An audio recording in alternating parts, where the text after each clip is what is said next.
Now we're going to talk about a tool called duplicate array.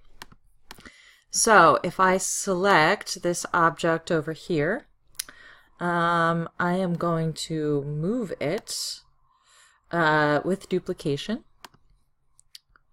a little far away from the rest of this stuff. Let's do it somewhere down here. So now I've got a selected object. I'm going to go to Edit, Duplicate Array. And you can see that the first option here, so there's linear array, and so this will just offset it in a line. The great thing about duplicate array is you can keep trying until you get it right.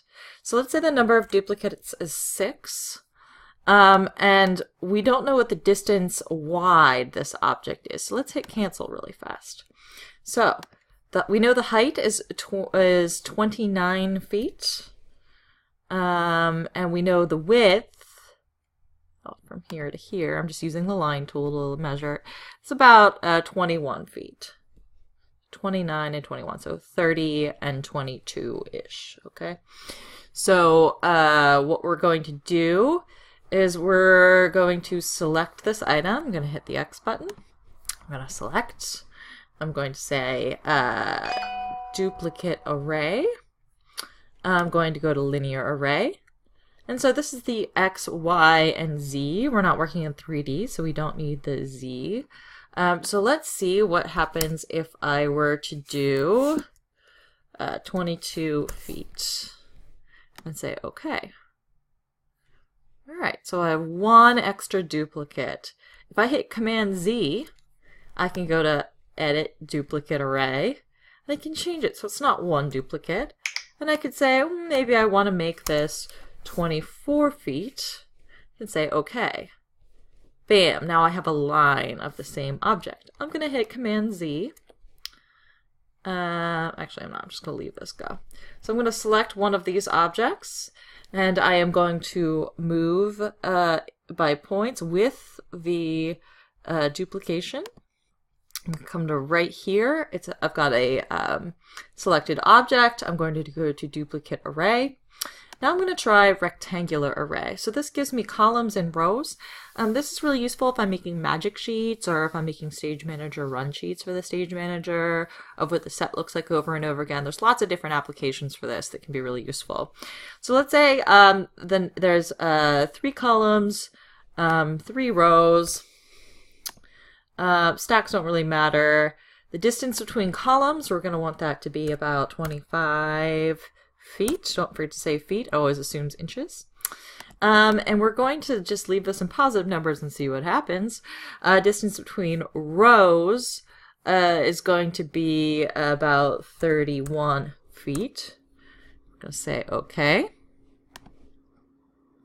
And you can see that this got all up in the business of this other row here. So let's say Command Z. And I can say Edit Duplicate Array. All that other information I put in here is still there, but now we want it to go downwards rather than upwards. So I'm going to put a negative in here. Let's say OK. There we go. So now I have 9 objects. Fantastic. Let's try this again. Hit X. And I'm going to select an object, and I'm going to move by points with duplication on. I'm going to come over here. I'm going to say Edit Duplicate Array. And I am going to do circular array. So here at circular array, I can have an angle between duplicates. Let's make this 5 duplicates. And so with the circle center point, I might want to do next mouse click. I'm just going to pick something randomly right here. And bam, you can see how it has circularly arrayed those things. If I were to hit Command Z, I could go, to undo that, I could go to Duplicate Array. And I could change this angle between the duplicates, okay? So right now it's at 45. I could change this to 60. And I could say OK. And I could pick this as my center point. There we go.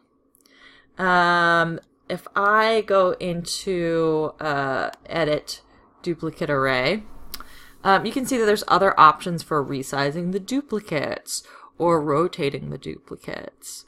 You can play with those. Those are not ones that are commonly used, but just know that they exist. The same thing is true for the rectangular array and the linear array. Those options always exist. You can also choose whether or not to retain the original object or leave the original object selected. So just keep an eye on that as you continue to work with the program and see what you need.